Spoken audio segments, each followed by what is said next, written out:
Hello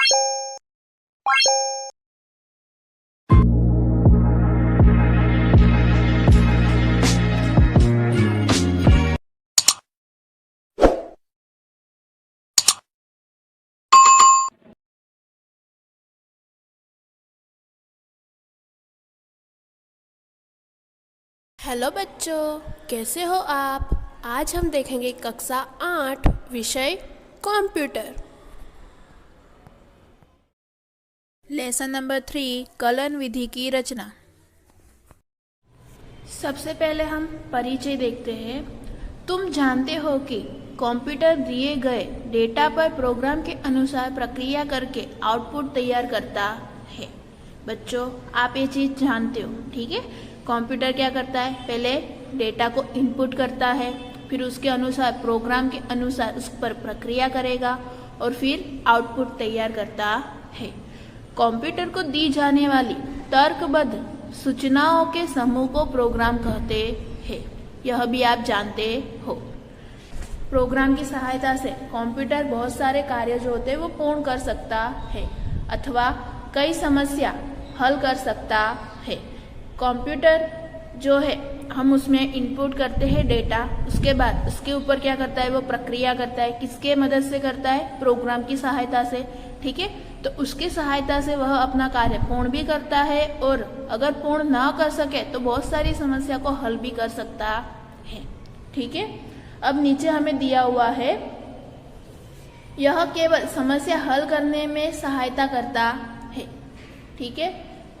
उसके बाद समस्या को हल करने के लिए विशिष्ट प्रोग्राम तैयार करने पड़ते हैं। यह प्रोग्राम तैयार करते समय निम्नलिखित मुद्दों को ध्यान में रखना जरूरी होता है।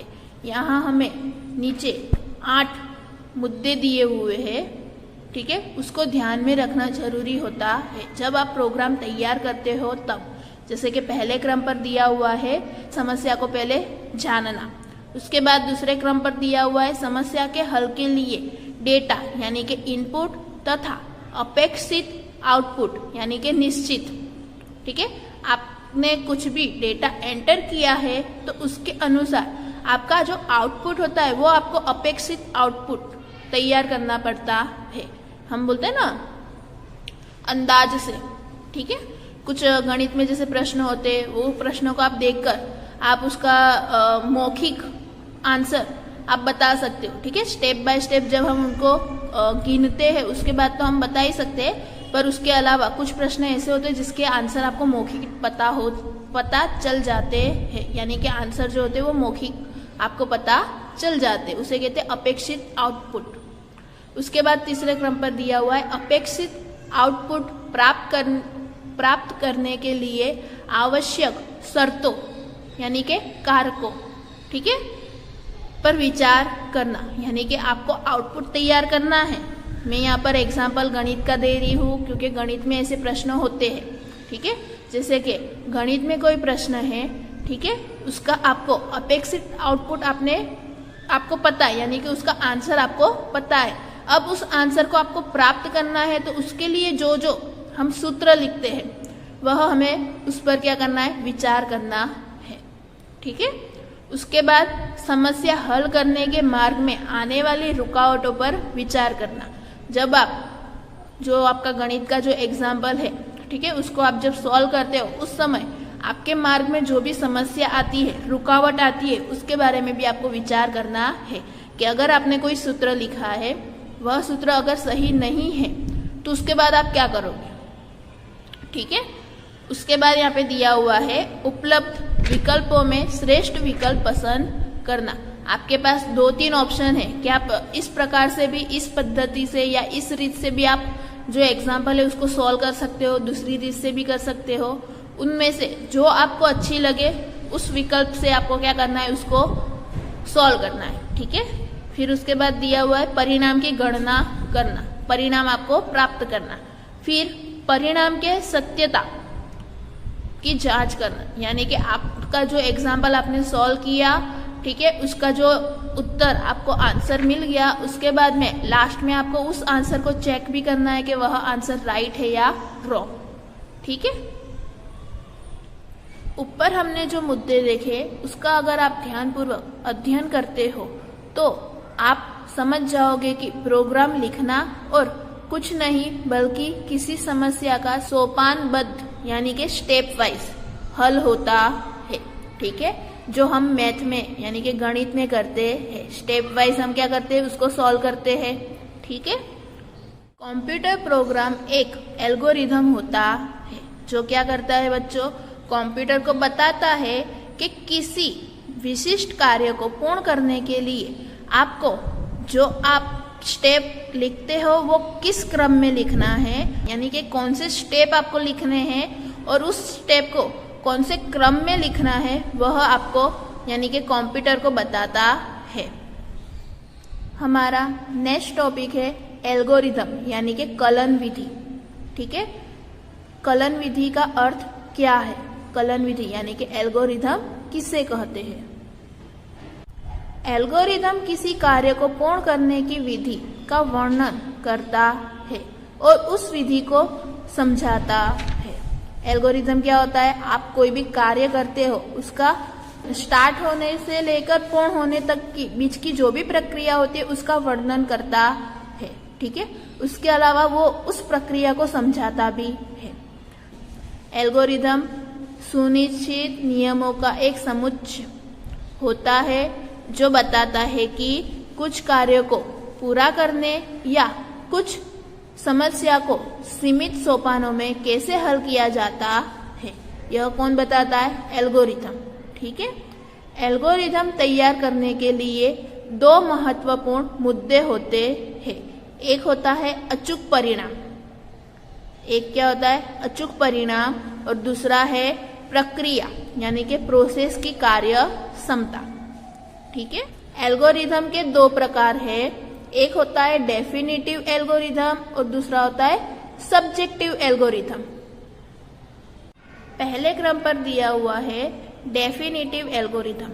बच्चों, डेफिनेटिव एल्गोरिथम में क्या होता है? यह इसका जो उत्तर होता है वो कैसा होता है? निश्चित होता है। ठीक है, जैसे कि आपको कुछ चीज ढूंढनी है, जैसे कि शब्दकोश में आपको कोई शब्द ढूंढना है, डिक्शनरी हम जिसे कहते हैं। ठीक है, उसके अलावा मोबाइल नंबर डायरेक्टरी में आपको किसी का नंबर ढूंढना है। ठीक है, कॉन्टेक्ट लिस्ट में, तो वो जो होता है उसे क्या कहते हैं? Definitive algorithm. अब हम देखते हैं इसमें क्या दिया हुआ है। डेफिनेटिव एल्गोरिथम ऐसा कार्य करता है जिसका एक निश्चित उत्तर आता है तथा यह प्रोसेसिंग की एक सर्वश्रेष्ठ पद्धति होती है। यह प्रोसेसिंग की एक सर्वश्रेष्ठ पद्धति होती है। शब्दकोश में शब्द ढूंढना अथवा टेलीफोन डायरेक्टरी, ठीक है, यानी कि कॉन्टेक्ट लिस्ट में मोबाइल यानी कि टेलीफोन नंबर ढूंढने की प्रक्रिया, यह दोनों डेफिनेटिव एल्गोरिथम के उदाहरण है। यहाँ पर हमें दिया हुआ है, तुम संजय का टेलीफोन नंबर ढूंढकर उसे फोन करना चाहते हो। संजय जो है वो एक एग्जाम्पल नाम लिया हुआ है, उसकी जगह आप अपने कोई भी मित्र का नाम लिख सकते हो। टेलीफोन डायरेक्टरी यानी कि कॉन्टेक्ट लिस्ट में उसका नंबर कैसे ढूंढोगे? उसमें हजारों की संख्या में नाम तथा नंबर होते हैं। यहाँ पर हम एग्जाम्पल के तौर पे मोबाइल फोन याद रखेंगे कि हम क्या कर रहे हैं, हमारा जो मित्र है उसका नंबर मोबाइल फोन में हमें ढूंढना है। अब यहाँ पे दिया हुआ है, अंततः सर्वप्रथम तुम उस पेज पर जाओगे जिसमें नामों की शुरुआत के अक्षर एस से होते हैं। ठीक है, यानी कि आपको क्या करना है, उस लिस्ट पर जाना है जहां पर आपके कांटेक्ट जो है वो एस, यहाँ पर जैसे संजय दिया हुआ है तो संजय का पहला स्पेलिंग क्या होता है? एस। तो आप क्या करोगे, एस से जो भी नाम स्टार्ट होते उसके ऊपर जाओगे।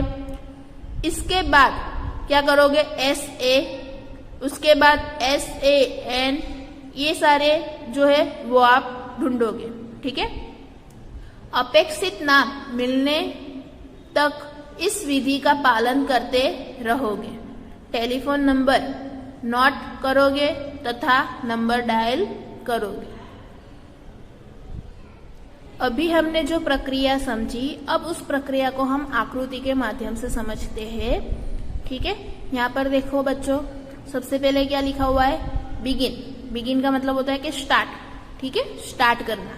फिर उसके नीचे एरो किया हुआ है, तो उसका मतलब क्या होगा, सर्च द डायरेक्टरी, ठीक है। उसके बाद नीचे लिखा हुआ है फाइंड संजय, ठीक है। उसके बाद नीचे एरो है और एक यह एरो जा रहा है, ठीक है। इस एरो को हम बाद में समझते हैं, पहले जो नीचे की ओर जो एरो जा रहा है उसके बारे में देखते हैं। यहाँ पर यस लिखा है, इसका मतलब कि अगर संजय मिल जाएगा, इसके अंदर जो कंडीशन, इसको क्या कहते हैं, कंडीशन यानी कि शर्त, ठीक है। अगर संजय मिल जाएगा यानी कि इसमें जो लिखा है वह सही होगा, इसका आंसर यस होगा, तो एरो यानी कि हमारा प्रोग्राम क्या होगा, आगे की ओर जाएगा, यस की ओर, ठीक है। यस यहाँ पर आया नॉट द टेलीफोन नंबर, यानी कि उसका नंबर लिखना। उसके बाद देखो फिर से एरो नीचे की ओर है, फिर लिखा हुआ है डायल द नंबर, यानी कि नंबर जो है उसका डायल करना, ठीक है, कॉल करना। और फिर एंड यानी कि आप उससे बात करते हो, यानी हमारा प्रोग्राम पूरा हो गया। हमारा प्रोग्राम का हेतु क्या था, मेन, कि आपको संजय से बात करना है, ठीक है। अब हम यहाँ पे देखते हैं जो नो की ओर जो एरो जा रहा है, नो का मतलब कि अगर संजय नहीं मिला, अगर संजय नाम नहीं मिल रहा है डायरेक्टरी के अंदर, तो ये जो नो की ओर जो एरो जा रहा है उसके ओर हमारा प्रोग्राम चला जाएगा, यानी फिर से क्या होगा, ऊपर चला जाएगा। फिर से क्या करेंगे हम, सर्च द डायरेक्टरी, ठीक है। फिर से संजय को ढूंढेंगे, अगर फिर से नहीं मिला तो फिर से नो की ओर चला जाएगा। यह ऐसे चलता रहेगा जब तक उसको संजय ना मिले तब तक, ठीक है। अगर संजय मिल जाएगा तो नीचे के स्टेप फॉलो होंगे और प्रोग्राम एंड हो जाएगा, ठीक है। यह एक सिंपल सा प्रोग्राम है, यह हम करते रहते हैं। अगर मोबाइल में हमारे कोई मित्र का नंबर हमें खोजना है तो हम इस तरीके से भी करते हैं, ठीक है। सबसे पहले हम क्या करते हैं, मोबाइल फोन लेते हैं, उसमें कॉन्टेक्ट लिस्ट में जाते हैं, फिर कॉन्टेक्ट लिस्ट के अंदर हम क्या करेंगे, जैसे कि यहाँ पर हमें दिया हुआ है संजय, अगर हमें संजय का नंबर ढूंढना है तो हम क्या करेंगे, एस, ठीक है, एस स्पेलिंग से जो भी नाम स्टार्ट हो रहे हैं हम उसके ओर जाएंगे और वहां पर उसका नंबर खोजेंगे, ठीक है। अगर हमें नंबर मिल जाएगा तो हम क्या करेंगे, उसके ऊपर क्लिक करेंगे और फिर उसको कॉल करेंगे, ठीक है, और उससे बात करेंगे। अगर हमें नहीं मिलेगा तो हम क्या करेंगे, फिर से डिक्शनरी में चेक करेंगे, ठीक है। उसके अलावा एक और तरीका होता है, जब आप कॉन्टेक्ट लिस्ट ओपन करते हो तो ऊपर आपको सर्च की भी बटन दी हुई होती है, ठीक है। अगर आपको डायरेक्ट एस में जाकर फाइंड नहीं करना, यानी कि एस में जाकर आपको खोजना नहीं है, तो आप क्या कर सकते हो, सर्च में भी उसका नाम लिख सकते हो। सर्च में उसका नाम लिखोगे तो नीचे ऑटोमेटिकली उसका नंबर आ जाएगा, ठीक है। एल्गोरिथम में हमारा सेकेंड टॉपिक था सब्जेक्टिव एल्गोरिथम। बच्चों, सब्जेक्टिव एल्गोरिथम किसे कहते हैं, चलिए देखते हैं। सब्जेक्टिव एल्गोरिथम एक विशिष्ट धारणा अथवा मान्यता के आधार पर सूचना पर प्रक्रिया करता है, जिसमें सही उत्तर यह प्रत्येक की व्यक्तिगत मान्यता होती है, ठीक है। जिसमें सही उत्तर जो होता है वह प्रत्येक व्यक्ति की मान्यता होती है। सब्जेक्टिव एल्गोरिथम व्यापार, अर्थशास्त्र तथा वित्तीय पूर्वानुमान आदि में उपयोग किए जाते हैं।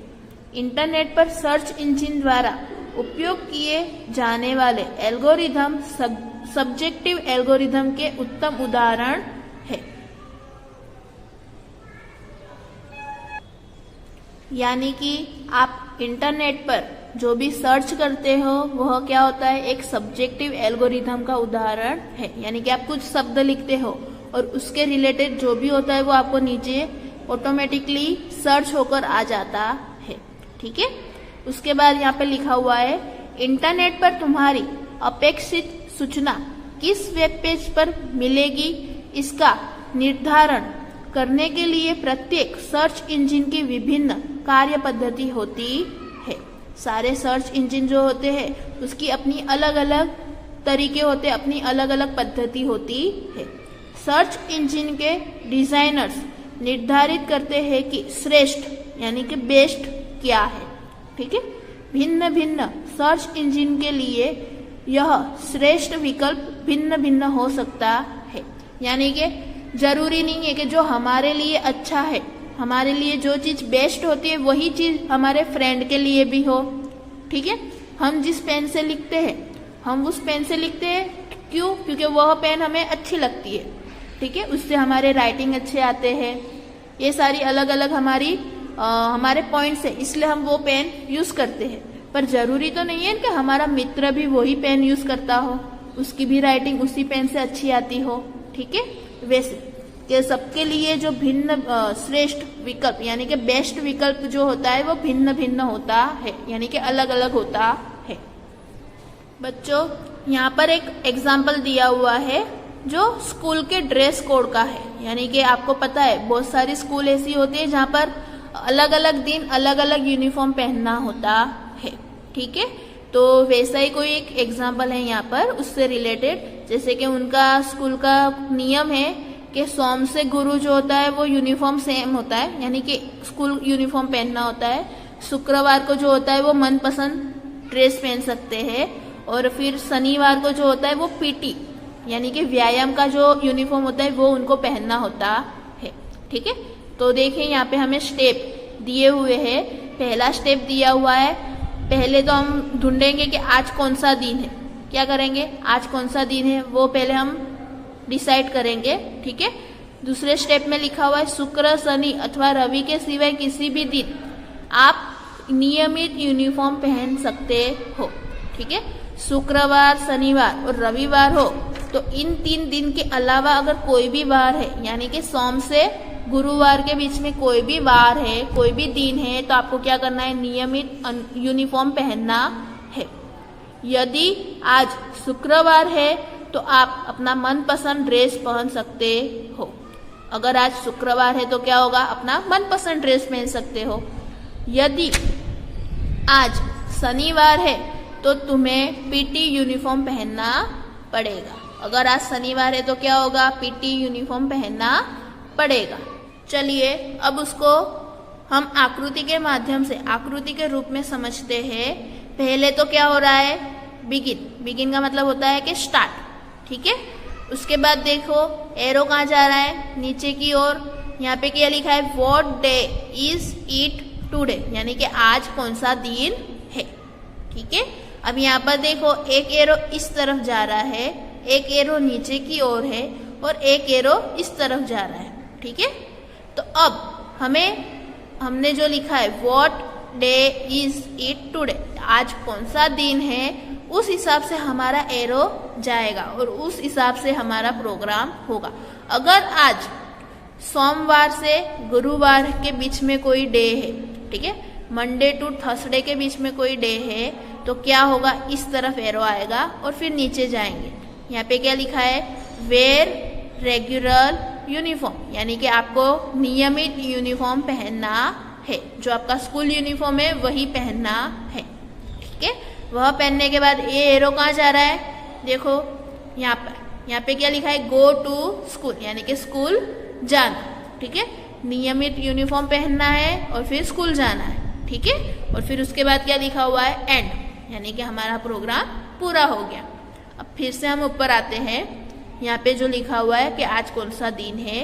अगर आज शुक्रवार है, अगर आज शुक्रवार है यानी कि फ्राइडे है, तो यहाँ पे क्या लिखा हुआ है? Wear a dress of my choice, यानी कि आज आपको अपने मनपसंद ड्रेस पहननी है। हमारे स्कूल में जैसे है बुधवार को फ्री ड्रेस, ठीक है। मनपसंद ड्रेस यानी कि फ्री ड्रेस, यूनिफॉर्म के अलावा आप कोई भी ड्रेस पहन सकते हो, ठीक है। वह ड्रेस पहनना है और फिर उसका एरो देखो नीचे की ओर जा रहा है, ठीक है। यहाँ पे क्या लिखा हुआ है? गो टू स्कूल, ठीक है, स्कूल जाना। और फिर क्या हो रहा है? Programme and. थर्ड नंबर पर हमें देखेंगे, यहाँ पर देखो क्या लिखा हुआ है? सैटरडे। अगर आज सैटरडे है तो क्या होगा? वेयर पीटी यूनिफॉर्म, यानी कि पीटी का यूनिफॉर्म पहनना है। फिर इसका एरो देखो कहाँ जा रहा है? फिर से गो टू स्कूल, यानी कि पीटी का यूनिफॉर्म पहनो और फिर अपने स्कूल जाओ। और फिर क्या होगा? प्रोग्राम एंड, ठीक है।